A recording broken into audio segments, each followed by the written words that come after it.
Hey guys, welcome back. ಎಲ್ಲರೂ ಹೇಗಿದ್ರೆ hope ಎಲ್ಲರೂ ಚೆನ್ನಾಗಿದ್ರೆ ಅನ್ಕೊಂಡಿದ್ದೀನಿ. ಯಾರೆಲ್ಲ ಹೊಸದಾಗಿ ನನ್ನ ಚಾನೆಲ್ನ ನೋಡ್ತಾ ಇದ್ರೆ ಪ್ಲೀಸ್ ಸಬ್ಸ್ಕ್ರೈಬ್ ಮಾಡ್ಕೊಳ್ಳಿ, ಹಾಗೆ ಬೆಲ್ ಐಕಾನ್ ಕೂಡ ಪ್ರೆಸ್ ಮಾಡ್ಕೊಳ್ಳಿ. ಇವತ್ತಿನ ವಿಡಿಯೋದಲ್ಲಿ ಪ್ರೆಗ್ನೆನ್ಸಿ ಮಹಿಳೆಯರಿಗೆ ಹೊಟ್ಟೆ ನೋವು ಬರುತ್ತಲ್ಲ, ಅದು ಯಾವ ಕಾರಣದಿಂದ ಬರುತ್ತೆ, ಮತ್ತೆ ಹೊಟ್ಟೆ ನೋವು ಬಂದ್ರೆ ಯಾವುದು ನಾರ್ಮಲ್ ಮತ್ತೆ ಅಬ್ನಾರ್ಮಲ್ ಯಾವುದು ಅಂತ ತಿಳಿಸ್ತಾ ಹೋಗ್ತೀನಿ. ಮೊದಲನೇದಾಗಿ ಪ್ರೆಗ್ನೆನ್ಸಿನಲ್ಲಿ ಹೇಗೆಲ್ಲ ಹೊಟ್ಟೆ ನೋವು ಬರುತ್ತೆ, ಯಾವ ರೀತಿ ಹೊಟ್ಟೆ ನೋವು ಬಂದ್ರೆ ಸಹಜ, ಅದ್ರ ಬಗ್ಗೆ ಫಸ್ಟ್ ನಾವು ಇವಾಗ ಡಿಸ್ಕಸ್ ಮಾಡೋಣ. ನಂಬರ್ 1 ಕಾರಣ ಬಂದು, ಇವಾಗ ನಿಮ್ಮ ಪ್ರೆಗ್ನೆನ್ಸಿ ಜರ್ನಿ ಶುರುವಾಗಿದೆ, ಈಗಷ್ಟೇ ನಿಮ್ ಪ್ರೆಗ್ನೆನ್ಸಿ ಕನ್ಫರ್ಮ್ ಆಗಿದೆ, ನೀವು ಈಗಷ್ಟೇ ಫಸ್ಟ್, ಸೆಕೆಂಡ್, ಥರ್ಡ್ ಮಂತ್ ಅಲ್ಲಿ ಇದ್ದೀರಾ.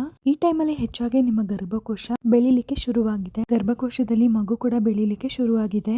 ಸೊ ಈ ರೀತಿ ನಿಮ್ಮ ಗರ್ಭಕೋಶ ಬೆಳೀತಾ ಹೋದಾಗ ಅದರ ಮಸಲ್ ಅಂದ್ರೆ ಸ್ನಾಯುಗಳು ಸ್ವಲ್ಪ ಎಳೆದ ಹಾಗೆ ಆಗುತ್ತೆ. ಗರ್ಭಕೋಶ ಬೆಳೆಯುವಾಗ ಈ ರೀತಿ ಸ್ನಾಯುಗಳು ಎಳೆದಾಗ ನಿಮ್ಮ ಹೊಟ್ಟೆಯ ಕೆಳಭಾಗದಲ್ಲಿ ಸ್ವಲ್ಪ ನೋವುಂಟಾಗುತ್ತೆ. ಎಷ್ಟು ಮಟ್ಟಿಗೆ ನೋವಾಗುತ್ತೆ ಅಂತ ಹೇಳಿದಾಗ, ನಿಮ್ಗೆ ಪೀರಿಯಡ್ ಆಗುತ್ತಲ್ಲ, ಆ ಟೈಮಲ್ಲಿ ಯಾವ ಜಾಗದಲ್ಲಿ ನೋವಾಗುತ್ತೋ ಅದೇ ಜಾಗದಲ್ಲಿ ಅವಾಗ ನೋವು ಉಂಟಾಗುತ್ತೆ.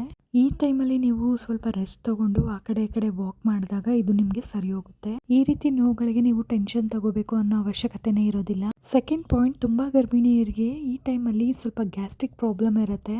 ಕೆಲವರಿಗೆ ಎದೆಯುರಿ ಮತ್ತೆ ಮಲಬದ್ಧತೆ ಅಂದ್ರೆ ಕಾನ್ಸ್ಟಿಪೇಷನ್ ಕೂಡ ಇರುತ್ತೆ. ಯಾಕೆ ಅಂದ್ರೆ ಪ್ರೆಗ್ನೆನ್ಸಿನಲ್ಲಿ ಡೈಜೆಷನ್ ಸ್ಲೋ ಆಗುತ್ತೆ, ಹಾರ್ಮೋನ್ಸ್ ಚೇಂಜಸ್ ಇಂದ ಕೂಡ ಜೀರ್ಣಕ್ರಿಯೆ ಸ್ಲೋ ಆಗಿರುತ್ತೆ. ಹೀಗಾಗಿ ಸಾಕಷ್ಟು ಮಹಿಳೆಯರಿಗೆ ಗ್ಯಾಸ್ಟ್ರಿಕ್ ನಿಂದ ಹೊಟ್ಟೆಯ ಮೇಲ್ಭಾಗದಲ್ಲಿ ಸ್ವಲ್ಪ ನೋವು ಬರುತ್ತೆ. ಹೀಗೆ ನಿಮ್ಗೆ ಹೊಟ್ಟೆ ನೋವು ಬಂದಾಗ ಏನ್ ಮಾಡ್ಬೇಕು ಅಂತ ಹೇಳಿದ್ರೆ, ಒಂದ್ ವೇಳೆ ಗ್ಯಾಸ್ಟ್ರಿಕ್ ನಿಂದ ಬಂದ್ರೆ ಚೆನ್ನಾಗಿ ನೀರ್ ಕುಡೀರಿ, ಸ್ಪೈಸಿ ಫುಡ್, ಮಸಾಲಾ ಫುಡ್ ನೆಲ್ಲ ಕಡಿಮೆ ಮಾಡ್ಬೇಕು. ಈ ರೀತಿ ಕಡಿಮೆ ಮಾಡಿದ್ರೆ ಗ್ಯಾಸ್ಟ್ರಿಕ್ ಕೂಡ ಕಂಟ್ರೋಲ್ ಬರುತ್ತೆ, ಹಾಗೆ ನಿಮ್ಗೆ ನೋವು ಕೂಡ ಕಡಿಮೆ ಆಗುತ್ತೆ. ಒಂದ್ ವೇಳೆ ನಿಮ್ಗೆ ಎದೆ ಉರಿ, ಹೊಟ್ಟೆ ನೋವು ಜಾಸ್ತಿ ಆಗ್ತಿದೆ ಅಂದ್ರೆ ಅಂತ ಟೈಮಲ್ಲಿ ನೀವು ಡಾಕ್ಟರ್ನ ಕನ್ಸಲ್ಟ್ ಮಾಡಿ, ಅವರು ನಿಮ್ಗೆ ಚೆಕ್ ಮಾಡಿ ಅದಕ್ಕೆ ಮೆಡಿಸಿನ್ಸ್ ನ ಕೊಡ್ತಾರೆ. ಥರ್ಡ್ ಪಾಯಿಂಟ್, ಬ್ರಾಕ್ಸ್ಟನಿಕ್ಸ್ ಕಾಂಟ್ರಾಕ್ಷನ್ ಅಂದ್ರೆ ಫಾಲ್ಸ್ ಲೇಬರ್ ಪೇನ್, ಸುಳ್ಳು ಹೆರಿಗೆ ನೋವು. ಇದು ನಿಮ್ಗೆ ಥರ್ಡ್ ಟ್ರೈಮಿಸ್ಟರ್ ಅಲ್ಲಿ ಅಂದ್ರೆ 7th ಮಂತ್ ಅಥವಾ 6th ಮಂತ್ ಎಂಡಿಂಗ್ ಅಲ್ಲಿ ನಿಮ್ಗೆ ಈ ನೋವು ಕಾಣಿಸ್ಕೊಳ್ಳುತ್ತೆ. ಈ ನೋವು ಹೇಗಿರುತ್ತೆ ಅಂದ್ರೆ, ನಿಮ್ಮ ಹೊಟ್ಟೆಯ ಸ್ನಾಯುಗಳು ಅಂದ್ರೆ ಗರ್ಭಕೋಶದ ಮಸಲ್ಸ್ ಗಳು ತುಂಬಾ ಟೈಟ್ ಆಗುತ್ತೆ, ನಿಮ್ಮ ಹೊಟ್ಟೆ ತುಂಬಾ ಟೈಟ್ ಆದಂತ ಅನುಭವ ಆಗುತ್ತೆ. ಇದು ಸ್ವಲ್ಪ ಹೊತ್ತಿಗೆ ಮಾತ್ರ. ಸ್ವಲ್ಪ ನೀವು ರಿಲ್ಯಾಕ್ಸ್ ಮಾಡಿದ್ರೆ ನಿಮ್ಗೆ ಹೊಟ್ಟೆ ಗಟ್ಟಿಯಾಗಿರುತ್ತಲ್ವಾ, ಅದು ಮತ್ತೆ ಹೊಟ್ಟೆ ನೋವೆಲ್ಲ ತನ್ನಷ್ಟಕ್ಕೆ ತಾನೇ ಕಡಿಮೆ ಆಗುತ್ತೆ. ಮತ್ತೆ ಪದೇ ಪದೇ ಈ ರೀತಿಯಾದಂತ ನೋವುಗಳು ಬರೋದಿಲ್ಲ. ಈ ರೀತಿ ಯಾವಾಗ್ಲಾದ್ರೂ ಒಮ್ಮೊಮ್ಮೆ ನಿಮ್ಗೆ ಹೊಟ್ಟೆ ಗಟ್ಟಿಯಾಗಿ ತನ್ನಷ್ಟಕ್ಕೆ ತಾನೇ ನೋವು ಕಡಿಮೆ ಆದ್ರೆ ಈ ತರ ನೋವುಗಳಿಗೆ ನೀವು ತಲೆ ಕೆಡಿಸ್ಕೋಬೇಕಾದಂತ ಅವಶ್ಯಕತೆ ಇಲ್ಲ, ಇದು ನಾರ್ಮಲ್. ನೆಕ್ಸ್ಟ್ 4th ಪಾಯಿಂಟ್ ಬಂದು ಹೆರಿಗೆ ನೋವು. ಹೆರಿಗೆ ನೋವು ನಿಮ್ಗೆ ಪದೇ ಪದೇ ಬರುತ್ತೆ.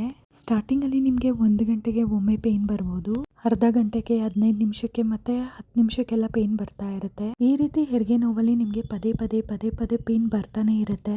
ಈ ರೀತಿ ನಿಮ್ಗೆ ಪೇನ್ ಬಂದ್ರೆ ಇದು ಹೆರಿಗೆ ನೋವು ಅಂತ ಅರ್ಥ. ಆ ಟೈಮಲ್ಲಿ ನೀವು ಡಾಕ್ಟರ್ನ ಹೋಗಿ ಕನ್ಸಲ್ಟ್ ಮಾಡ್ಬೇಕಾಗತ್ತೆ. ಕೆಲವರಿಗೆ ಹೆರಿಗೆ ನೋವು ಸಮಯಕ್ಕಿಂತ ಮೊದಲೇ ಬರುತ್ತೆ, ಅಂದ್ರೆ 7th ಮಂತ್ ಎಂಡಿಂಗು ಕೂಡ ಹೆರಿಗೆ ನೋವು ಬರೋಕ್ಕೆ ಚಾನ್ಸಸ್ ಇದೆ. ಕೆಲವರಿಗೆ 8th ಮಂತ್ ಅಲ್ಲಿ ಕೂಡ ಹೆರಿಗೆ ನೋವು ಸ್ಟಾರ್ಟ್ ಆಗ್ಬೋದು. ಈ ತರ ಬಂದ್ರೆ ಇದಕ್ಕೆ ಪ್ರೀ ಟರ್ಮ್ ಲೇಬರ್ ಪೇನ್ ಅಂತ ಹೇಳಿ ಕರೀತಾರೆ. ಸೊ ಈ ರೀತಿ ನಿಮ್ಗೆ ಹೆರಿಗೆ ನೋವಿನ ಹಾಗೆ ಪದೇ ಪದೇ ಪೇನ್ ಬರ್ತಿದೆ ಅಂತ ಹೇಳಿದಾಗ ನೀವು ಡಾಕ್ಟರ್ ಹತ್ರ ಹೋಗಿ ಕನ್ಸಲ್ಟ್ ಮಾಡ್ಲೇಬೇಕಾಗುತ್ತೆ. ಇದನ್ನ ಹೊರತುಪಡಿಸಿ ನಿಮ್ಗೆ ಆಗಾಗ ನೋವು ಬರ್ತಿದೆ, ನೀವು ರೆಸ್ಟ್ ಮಾಡಿದಾಗ ನಿಮ್ಗೆ ಪೇನ್ ಹೋಗ್ತಿದೆ ಅಂತ ಹೇಳಿದಾಗ, ಹಾಗೆ ಮಗುವಿನ ಮೂವ್ಮೆಂಟ್ ಕೂಡ ಚೆನ್ನಾಗಿದೆ, ನೀವು ಆರಾಮಾಗಿದ್ದೀರಾ, ಮತ್ತೆ ನಿಮ್ಗೆ ಏನು ತೊಂದರೆ ಇಲ್ಲ, ಏನು ಪ್ರಾಬ್ಲಮ್ ಇಲ್ಲ ಅಂತ ಹೇಳಿದಾಗ ನೀವು ಯಾವುದೇ ತರಹದ ಟೆನ್ಷನ್ ತಗೋಬೇಕಾಗಿರುವಂತ ನೆಸೆಸಿಟಿ ಇಲ್ಲ, ಟೆನ್ಷನ್ ಬೇಡ.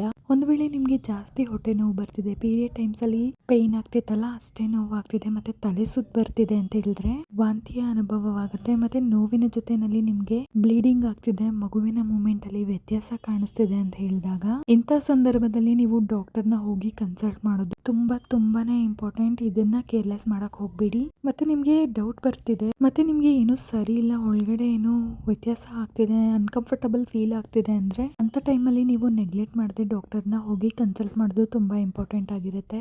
ಐ ಹೋಪ್ ವಿಡಿಯೋ ನಿಮ್ಗೆ ತುಂಬಾನೇ ಯೂಸ್ಫುಲ್ ಆಗಿದೆ ಅಂತ ಅನ್ಕೊಂಡಿದ್ದೀನಿ. ಯಾರೆಲ್ಲ ಕನ್ಸೀವ್ ಇದಾರೆ, ಪ್ರೆಗ್ನೆಂಟ್ ಇದಾರೆ ಅಂತವ್ರಿಗೆ ಈ ವಿಡಿಯೋನ ಶೇರ್ ಮಾಡಿ, ಅವ್ರಿಗೆ ಯೂಸ್ಫುಲ್ ಆಗುತ್ತೆ. ಹೀಗೆ ನನ್ನ ಚಾನಲ್ನ ಸಪೋರ್ಟ್ ಮಾಡ್ತಾ ಇರಿ, ನಿಮ್ಗೆ ಯೂಸ್ಫುಲ್ ಆಗುವಂತ ವಿಡಿಯೋಸ್ನ ನಾನು ಹಾಕ್ತಾ ಇರ್ತೀನಿ. Thank you for watching.